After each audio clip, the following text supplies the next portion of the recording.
So question here is, it's from Katie from the UK. Finally, just wanted to say thank you. What you're doing is fantastic and that you make so much sense to me. Thanks. I used to heavily restrict my calories, which led to binge and purging cereals, bread, pizza, and putting on a bit of weight, so I'm really wanting to lose it. So I've changed my lifestyle to 811, but still eating some cooked starches, but wanting to lose weight. I know you say to eat as many carbs and fruit as you want, but an 811 book says that a 130-pound woman should eat around 1,500 calories a day. I run for about 45 minutes a day, but want to lose weight, so I'm confused as to how many calories I should be eating. Your and Doug Graham's advice and calories seem to conflict. Can you please clear this up for me? You're a true inspiration, not just food-wise, but life in general. Cheers. I live in the UK. I'm not really happy or excited by things here, so I've decided to take a year out to come to Australia. Bad choice. But the things you've said make so much sense to me. If you feel depressed, it's your body's way of making you make a change, and that's what I'm going to do. Amazing you being Harley. Cheers, Katie. Okay, let's tackle that one at a time, because it's got a few questions in there. So here we have heavily restricted my calories, which led me to binge and purge on cereals, bread, pizza, and put on a bit of weight. Well, here's the thing. Cereals can be high fat, or they can be low fat. Bread can be a high fat, or it can be a low fat. Pizza can be very high fat, or it can be low fat. What do I mean? Cereal, if you just have rice, which is a cereal, or cornflakes, if you just have rice or cornflakes, they're very low fat. But if you add dairy to them, they become high fat. If you add cream to them or whatever, they become high fat. Also, a lot of packaged cereals contain a lot of sodium, so if you're eating a lot of salt with your cornflakes, which they're added into it, then if you're not sweating that salt out from vigorous activity like running and racing and stuff like that, then you're going to store all that sodium as fluid retention, and you won't gain an ounce of fat, but you'll gain all these pounds and pounds of fluid retention which look and feel the same as fat. So you can think, oh, I'm putting on fat, but you're not putting on a gram of fat, but you can literally store 20 pounds of fluid retention, as an extreme example there, 20 pounds of fluid retention, and think, oh, I'm 20 pounds overweight, so then you calorie restrict, and then everything just starts falling apart. And it's the same with bread. You can have bread with just bread and jam, low fat, but you can put bread with butter, with salami, with cheese, pastrami, dead chickens, whatever. You can make it a high fat bread. And that's why people have issues around bread, because they normally add a lot of fat to it. Again, bread normally has a lot of salt added to it, so you can store fluid retention. And pizza, I mean, everyone knows pizza. You can have a meat lover's pizza, or you can have a McDougal style, Mary McDougal, low fat, no fat pizza, which is like, 2 grams of fat for the whole pizza. Whole family size pizza, 2 grams of fat versus 300 grams of fat for a meat lover's cheese crust pizza. So we've got 2 grams versus 300 grams. So when we say cereals, bread, and pizza may be fat, then that's really inaccurate, because they do not make anybody fat, but the salt that they normally accompany can cause fluid retention, which looks as fat, and the fat that people normally eat with the breads, the cereals, the pizzas will definitely get stored as fat, because we know the fat you eat is the fat you wear, without exception, in the long run. So I've changed my lifestyle to 811, but still including some cooked starches. One includes weight. Again, we've got the sodium retention thing there, so if you're eating a lot of salt and you're not sweating it out, I'm not talking Bikram yoga where you're breathing in everyone else's farts. I'm talking sweating where you're hiking up the mountains, you're riding your bike to work, you're chasing the kids around the playground. I'm talking that sort of sweating. Vigorous, getting the heart rate up and sweating, and just having fun. No exercise, never exercise, just have fun with a high heart rate and have it fun. Because when you make something fun, you take care of motivation. Tell you what. I know you say to eat as many carbs and fruit as you can, but in an 811 book it says a 130-pound woman should eat around 1,500 calories a day. Well, we're sort of generalizing there, because the 130-pound woman might be living my lifestyle, where she can just sit on the beach all day and just make a few YouTube videos and blah, blah, blah, and not do much at all. Or the 130-pound woman might have 3 kids to look after, and she's a single mother, or she's trying to change her lifestyle around, or she's selling the house, looking for a place to live. An 130-pound woman with responsibility trying to eat 1,500 calories a day, that's a recipe for mental and physical disaster. That's a recipe for stimulant dependence. Now, there's more to the question, because I know Doug never recommends starving yourself. So the 1,500 calories for a woman, I don't believe that, because nobody's going to do anything. Someone eating 1,500 calories a day, that's enough maybe for a 6-year-old child. A 6-year-old child whose responsibility is to play with Nintendo or to look for caterpillars in the garden.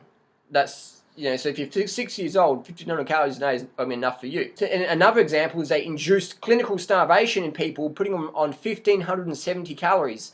Men, grown men, adult men on 1,570 calories a day, and that induced clinical starvation. So no sex drive, no motivation, just like they lost up to 90% of their fitness. So that's, restricting calories is never the answer. You never have to restrict calories if you're eating the right foods. What are the right foods? Fruit, high carbohydrate plant foods. Fruit being the absolute best, sweet, sugary fruit. Dates and bananas being the best foods humans can eat. Failing that, steamed potatoes, steamed rice, things like that will suffice. Low salt. If you want to get more fluid retention, eat more salt. If you want to look fatter and more bloated, eat more salt. If you want to slim down, cut the salt down. We know that for heart disease, low sodium diet is best. And this person, Katie, says she's running 45 minutes a day. Fuck, 45 minutes a day. That's Olympic distance running training. That's 45 minutes a day. I've never ran 45 minutes a day in my life. Ever. And I'm running sub 3 hours marathon, sub 35 for 10K. I've never ran 45 minutes a day. That is a lot of training. That's fucking world class. That is literally world class amount of training, 45 minutes a day. So you're training as a world class athlete, and you may be trying to eat 1,500 calories a day, and you're wondering why you're going to be binging on fatty, greasy foods. So bottom line here, Katie, what you want to do is you want to eat as much as you want, carbohydrates, fruit being the best. Failing that, the steamed potato, steamed rice, low salt, or better, no salt. But fruit's just going to be your best. That's why, I've done all my experimentation. Fruit's the best. Up here. Fruit's king and queen for health, vitality, weight loss, athletic performance. Fruit is the best you can get. You just got to get enough calories from that, and that can be very hard if you're not living in a good place. So that's my advice: is smash in as many calories as you want. Eat 5,000 calories a day. Eat 8,000 calories a day if you care for. Eat as much as you want. Never ever limit. Only count calories so you get to eat as much as you want. Count calories so you know you're getting enough. Eat unlimited. Don't do little Eat as much as you want. If you want to live as much as you want, eat as much as you want. If you want to stay away from the foods that make you feel shit, eat as much of the good stuff as you want. Unlimited. Anyone says fruit makes you fat, look at me, look at Doug Graham, look at Roger Hesker, look at all the skinny people out there. People say, Doug Graham says eat too much fruit, but Doug Graham's too skinny. Fruit makes you fat, but Roger Hesker, he looks like a scrawny 14-year-old schoolboy with his shirt off. Durianrider, you look like anorexic, but fruit makes you fat. Here's the thing, fruit makes you fat, doesn't it? Look at Freely. Freely looks like a lollipop head. Freely is too much fruit. Too much fructose makes you fat. Freely doesn't know what she's talking about. Fruit makes you fat, but Freely's too skinny. You know what I mean? It's crazy stuff. So eat as much as you want, definitely. And coming to Australia, come to Australia if you've got a lot of money. Because Australia is very expensive, way more expensive than the UK for fruit. Way more expensive. Because we grow all our fruit locally. And when you grow something locally, you can charge as much as you fucking want because there's no international competition. It's illegal to import bananas in Australia, so local farmers charge what the fuck they want. Last year, bananas were $20 US per kilogram. So that's just how it is. But I mean, local's good and stuff, but for the consumer, local can be really fucking expensive. And then the farmers get shafted because they raise their prices. People buy less fruit. And the farmers have to raise their prices more, people buy less and less, and it becomes this vicious cycle. So coming to Australia for fruit is a bad idea, unless you know some people own an organic banana farm and they can give you some good deals like we know, but otherwise it's really fucking challenging. So I'd go to Thailand. If you want to travel. Go to Thailand and live on $10 a day because it's so cheap there. That's my tip. Bottom line, eat as many calories as you want. Cut your training back because you're doing way too much. You're training like an Olympic athlete. Cut it down to maybe 5 minutes jogging a day and then build it up over the next 5 years. And that's simple as that. Otherwise, you're just going to burn out and you're going to end back up on those other forums like Give It To Me Raw and stuff. And what do I do? So that's bottom line. 5-year plan. That's it. Raise your training 10% per week. And if you're new to jogging, you might be an Olympic athlete. I don't know because you haven't really said how much what your height is.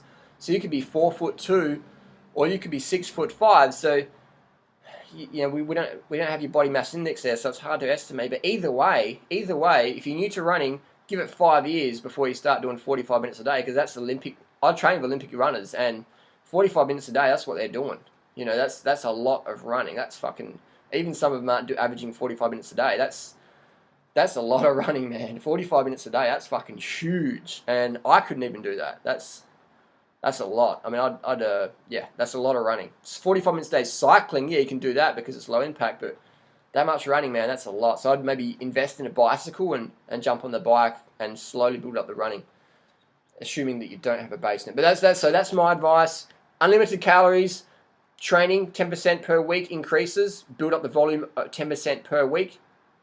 So if you've done 10 miles this week, next week will be 11 miles, so.